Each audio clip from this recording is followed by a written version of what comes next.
we're going to be talking with Greg Beacham, who covers the Rams for the AP.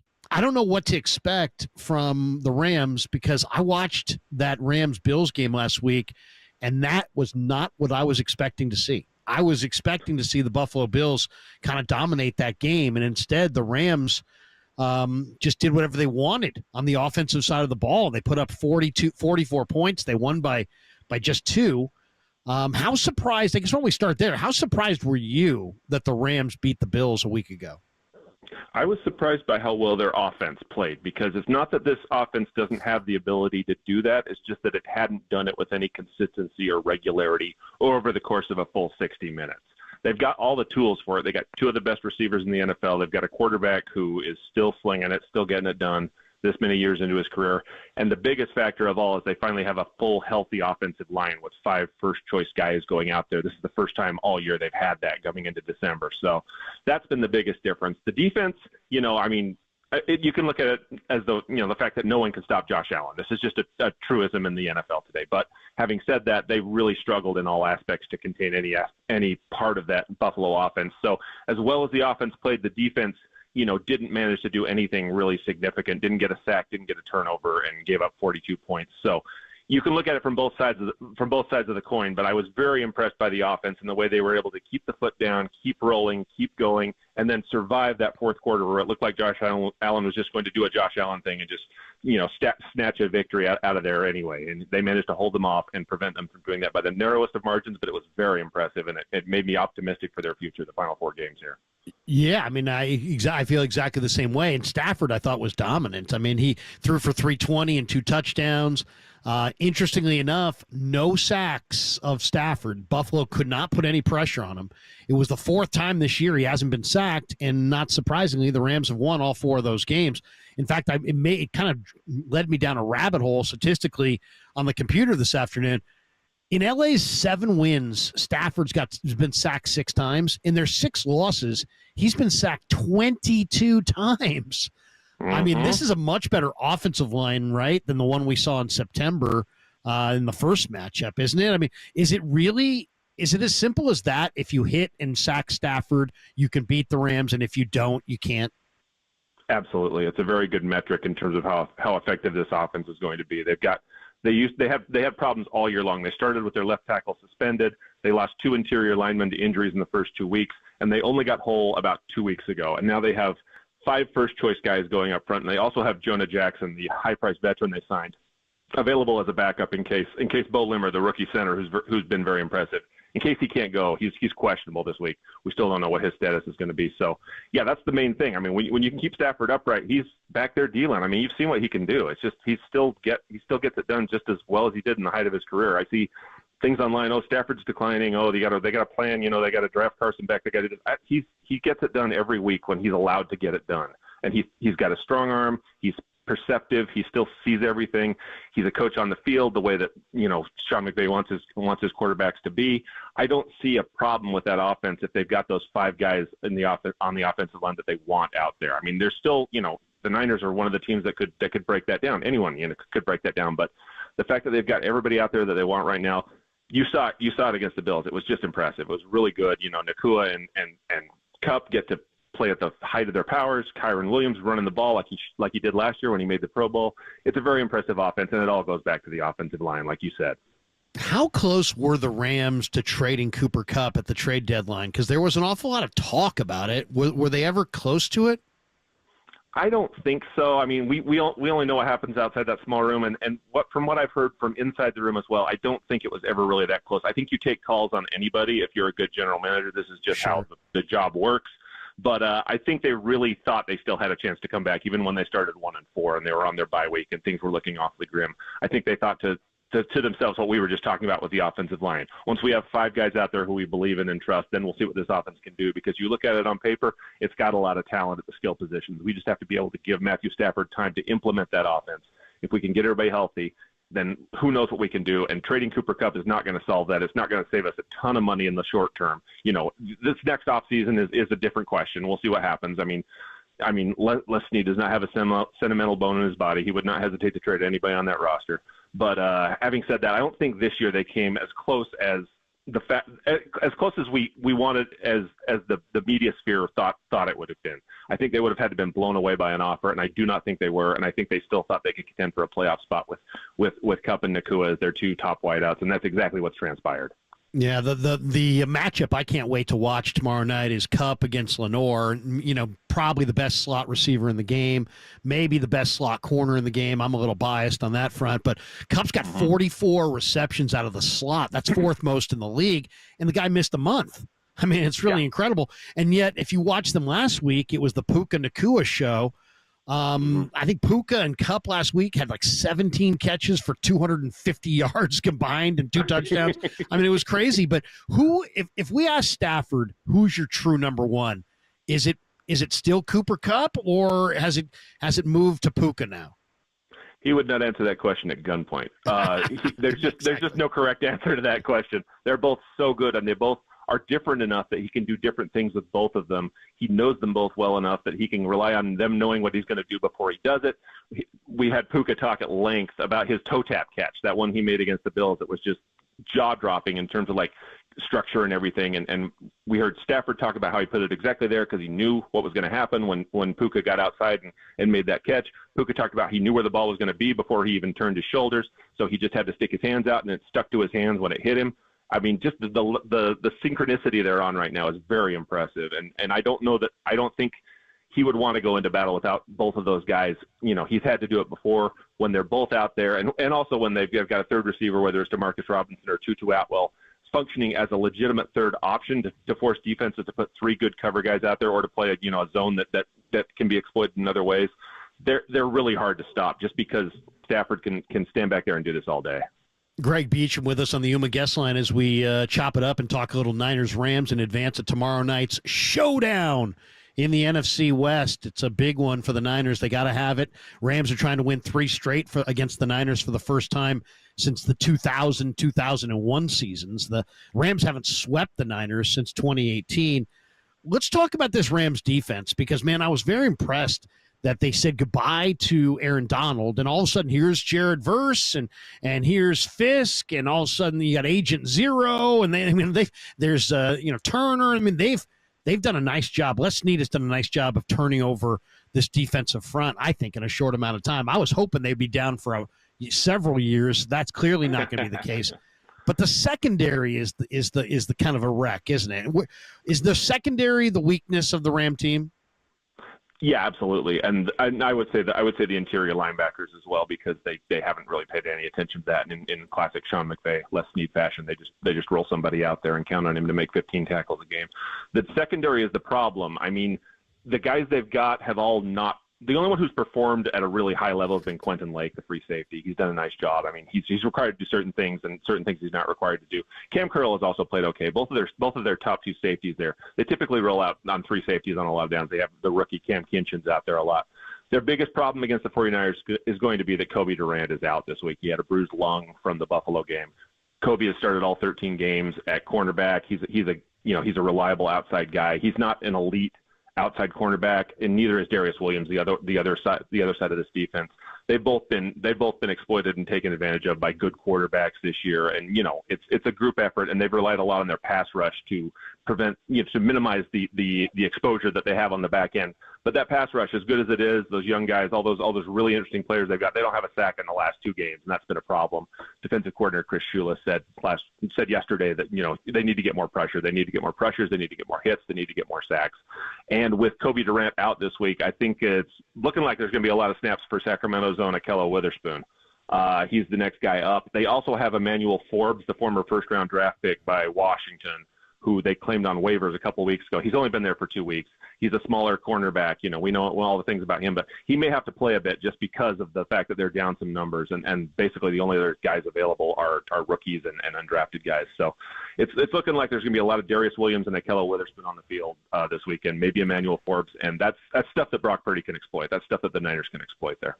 Yeah, one message to Brock Purdy is, Emmanuel Forbes will jump the route. I mean, the Emmanuel Forbes had 6 pick sixes at Mississippi State. This guy's favorite thing to do is he's not very physical. He's pretty skinny, but he loves to jump routes and take it back to the house. So Yeah.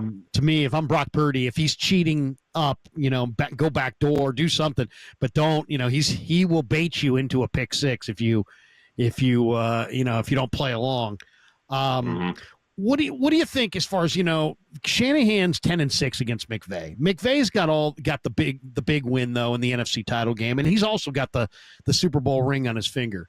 When the Niners lost to the Rams in the first go round, at the handshake, McVey patted Shanahan on the head, I believe. I don't know that I don't know that I ever want anybody patting me on the head, let alone somebody who's loves to beat me. How much of a rivalry is this between Shanahan and McVey from McVey's point of view? That's a pretty good meme. I do like that meme of Sean, the shorter Sean patting Kyle on the head. It's pretty funny, but I did remember that correctly, didn't I? I mean, there was a head pat there, wasn't there? Yeah, it's a meme now. You can find it on Twitter every day. Nobody wants it. Get your hands off my head. Exactly. I really don't think Sean meant it with malice because I don't think there is really actually much of a rivalry between these coaches. I mean, they're just too good of friends. They just know each other too well. And they meet twice a year. But it's been so one-sided that it's hard to even develop a rivalry that way. I know it eats at Sean that he hasn't been able to beat Kyle consistently. I mean, they've won 2 in a row, but they were both junior varsity games. Let's be honest. I mean, everybody was injured for. The top 3 playmakers on both teams were injured in September, and then last January was just battle of the backup quarterback. So those don't mean a lot. I mean, the one that he's got since 2018 that means something is the NFC Championship game, and that was a coin flip. I mean, we all saw that. We all saw what happened. But I think Sean would really like to win a strength on strength ones versus ones game this weekend. That would mean a lot to him and to the franchise as well. I mean, this is the Rams' closest rival, it's their oldest rival, the biggest rival, all that kind of stuff. The Niners have a couple of rivalries. The Rams don't have a ton of really fierce rivalries. This is the one, and they talk about it and they admit it, and the players know it. It's an important game, and I know they would all really like to cement this second half surge that they've had by beating a Niners team that is vulnerable, but is also, it's the Niners. It's not like they ever went anywhere. They're struggling this year. They've had some problems, but this is the team that's beaten the Rams up and down the field for 5 years. So this would mean a lot to these guys to be able to get this one and to really establish themselves, make themselves 8-6, put them in the thick of the playoff race, both the wild card and the NFC West. And while, knocking out the Niners, that would be incredibly sweet. It's just going to be a really tough order, particularly with the vulnerabilities they have on defense to be able to pull that off for 60 minutes in the rain against the 49ers. Greg, what do you make of kind of the plan? I mean, I'm looking at the Bills-Rams from a week ago, and the Rams ran it 42 times. They didn't run it all that efficiently. I mean, it was only 3-3 a carry for the team, only 3 yards a carry for Kyren Williams. He was 29 carries for 87 yards. He did have 2 touchdowns. But what is their mindset about, the run? And was it just that, Buffalo stays in that 2 shell and just kind of dares you to run? Would you think that was the reason there were 42 runs? Or do you think, that's what the defense was giving McVey and that's what he took? Or do you think that was the plan? That's absolutely what the defense was giving them, and that's what they wanted. And honestly, that's what Sean would prefer to do. He's an old school coach that way. He wants the run to set up the pass most times. He really likes to establish the run, even if it's not being, effective in large chunks. He prefers to stick with it. The reason they were able to stick with it is because they scored early against the Bills, which they have not been doing this year. They've been a terrible first quarter team on offense. They had a bunch of scoreless first quarters. Coming into that game, they had a scoreless first half in New Orleans the week before that, which is ridiculous. I mean, Sean McVay's teams, you count on 2 hands the number of halves in which they haven't scored a point. And they came out and they scored. They went 70 yards and scored on their opening drive against Buffalo. And they came back and kicked a field goal on their second drive, and they got the block punt, and they were up 17-7 early in the second quarter. That's the recipe for being able to run the ball. You don't have to catch up. You don't have to play from behind. They've been playing from behind all year. They were able to avoid that against Buffalo. They never trailed against Buffalo somehow, which is incredible. And, they had a 31-14 lead early in the third quarter. They were able to lean on the run, use it to set up the pass. It worked superbly. Puka got 12 catches. Kupp got 5 catches for 92 yards. It was a textbook blueprint way of how Sean McVay wants a game to set up. It still almost bit him in the end because their defense couldn't stop Buffalo at the end, but it worked out perfectly and to the tune of 44 points, which you can't argue with. No, you can never argue with 44 points or a win over a really good team like the Buffalo Bills. This Rams defense, I mentioned Les Snead, and I really think Snead's an outstanding general manager. I mean, he's a second-generation football man. He's been around the game for a long time, and I think he's really good.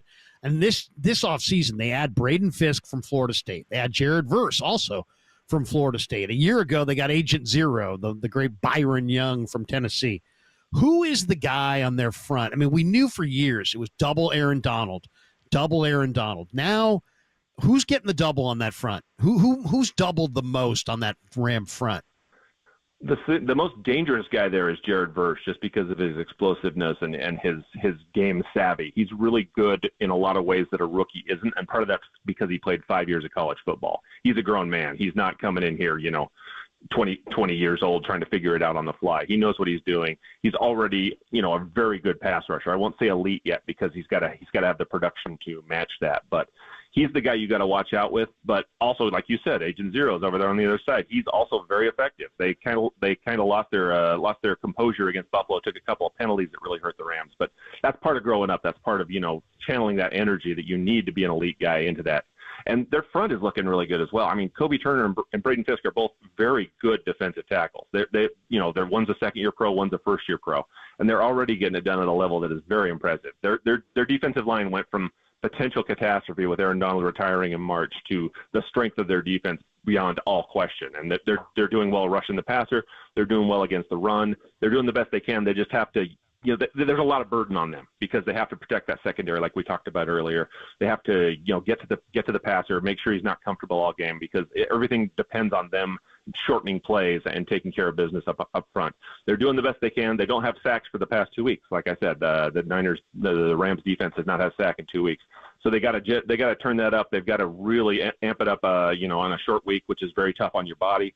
But they have the young players do it. They have the young legs to do it. The rebound, all that kind of stuff. And I'll be very interested to see how the rookies respond to their first game in San Francisco in a real, atmosphere there and a rivalry game. This is the first taste of that for Verse and for Fisk. So I'm very curious to see how they respond. I think they're going to respond well. How has it been down there this year with Harbaugh getting things going with the Chargers? I mean, are there any metrics that show who's got the bigger fan base? I mean, I would think it would be the Rams, but you know what?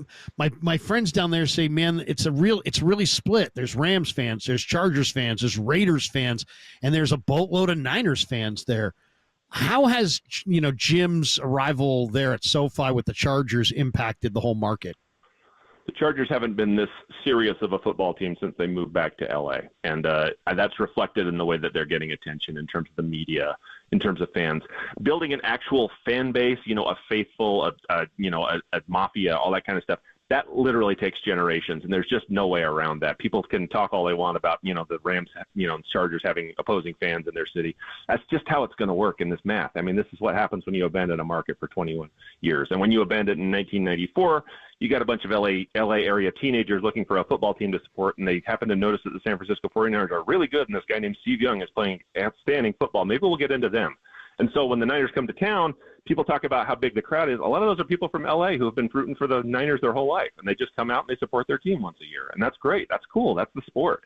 But, there's just nothing you can do to fast-track that process. I mean, I think the Rams have tried everything you can. They've built a spectacular stadium. They've hired one of the most exciting coaches in the game who puts together a roster full of big stars who are known throughout the game. They won a Super Bowl. They made 2 Super Bowls. They're a contender every year, including this year. They're managing to make a playoff run out of a roster that did not appear to be ready for that. That's the magic of Sean McVey. And that's all you can do is just try to, convince people who are out there, maybe looking for a new team. I mean, in our society, we don't really switch football teams. We don't switch our loyalties, our allegiances, but people's kids are watching the Rams, and they've been interesting for 8 years. They've been really cool for 8 years. They have cool uniforms. They have cool players. They have a really cool coach. That's all going to pay off in the long run, but you cannot fast track this stuff. It just has to happen organically. It has to happen over years and years.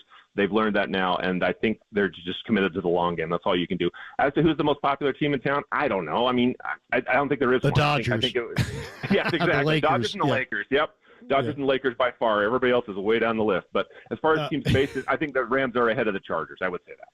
Okay, that's good to know. 2 last ones for Greg Beacham before we get out of here.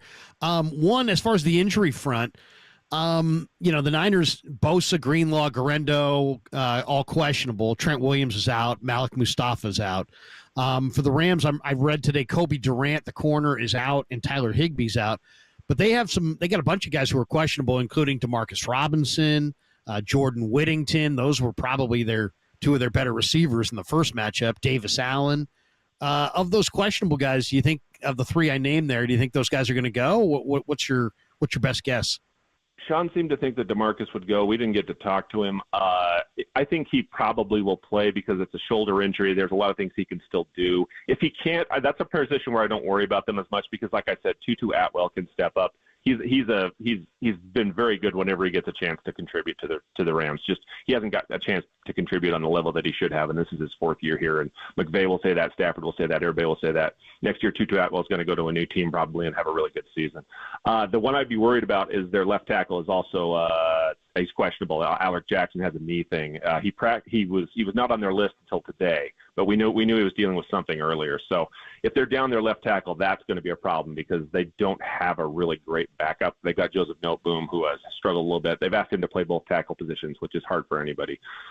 So that could be an issue for the Rams offensive line. That could change the whole calculus that we were talking about earlier. If they don't have their left tackle, they're in big trouble. Last one, the great Bill Belichick found a new job today. He's going to be the new coach at North Carolina. I'm sure you heard that news. And it made me want to kind of go into, and take some phone calls second half of this hour about who's the greatest football coach of all time. And you've been covering this sport for a while. And, it's not like if you say who's the greatest wide receiver of all time. Because if you say any name but Jerry Rice, you're wrong. You know what I mean? It's just as simple as that. But with head coach, you can make an argument for Don Shula. You can make an argument for Walsh. You can make an argument for Hallis, for Paul Brown, for Belichick himself. If I say to you, Greg, as a guy who's covered the NFL for a long time, who would you say the greatest football coach of all time is? And it could be pro, it could be college. I mean, I would probably pick a pro coach over a college coach just because of the complexity of pro football. But if you want to go Nick Saban, I'm not gonna yell at you. What do you think? Of best football coach of all time, according to Greg Beacham? Comparing eras is a nightmare just because so many things are different. There's so many, aspects Curly Lambeau or something. Exactly. Did not exist for George Hallis. He did not have to worry about, a player getting a DUI on the way home because everybody was allowed the DUI back then. But the guy who I would have an argument for is probably Andy Reid. I don't know who's done it at such a high level for so long in the modern era. Like I said, I can't really compare eras. I mean, Bill Walsh, the guy, the charisma, the groundbreaking, everything that he did is peerless. I have nothing but admiration and respect for Bill Walsh. But look at what Andy Reid's done over the last 25 years, just over and over again with different quarterbacks, different teams, different this, different that. He didn't get it done in Philadelphia. He got it done in Kansas City, and that's a function of your players. But just to be at such a high level for so long, Bill Belichick didn't even manage that in terms of, he had Tom Brady, and he was outstanding. He didn't have Tom Brady. It wasn't so good. So I would, as far as guys that have coached in the era that I've watched and since I was a kid, since the 80s, I have nothing but respect for Bill Walsh. I also think Andy Reid has to be in the discussion just because of the overall body of work is just impressive when you sit back and look at it. We're still in the middle of it, but man, he has done a lot with in some cases not as much as he has right now. So I'm very impressed with his longevity. Yeah, that's a great call. I did not have him on the list, but, to me, what would have made his argument even stronger if he had somehow won a Super Bowl with Alex Smith before Mahomes. I guess there'll be some people that will go, well, it's all Mahomes. But, in reality, come on, it's not all Mahomes. It's definitely not all Mahomes. And Reid is one of the great offensive coaches in history. He had enormous success in Philly and just no rings. But he's got the rings now in Kansas City. Greg, last one on the way out the door. Close game. Give me your prediction. Niners going to win? Rams going to win? Close game? Blowout? What do you envision tomorrow night? Is it still going to look like it's pouring rain tomorrow? That I don't know. I can check the weather. Let me see. I'm not sure. Last I saw, it was like 95% chance of rain. If it's pouring, I don't see how either team is going to blow the other out just because it's hard to do things that they want to do offensively sometimes in the rain. I pick a close game. I can't pick against the Niners at home, in a situation like this without seeing the Rams do it. It's been too long since the Rams did it in a game that was like convincing and wasn't a coin flip at the end. And wasn't come down to one or two plays. I'll have to take the Niners until the Rams prove that they can do that and really put away and like I said, this would be a huge cathartic win for Los Angeles if they can pull it off.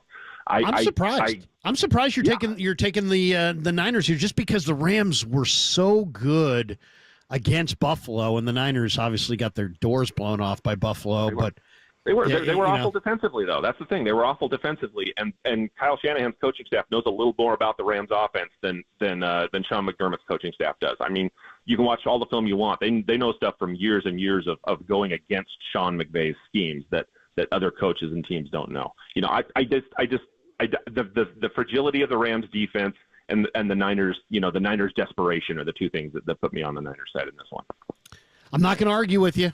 You want to pick the Niners? We'll let you pick the Niners on KNBR. Greg, hey, awesome to wrap with you and get you on again. And congratulations on being the first repeat guest outside of John Dickinson on Niners Nightly.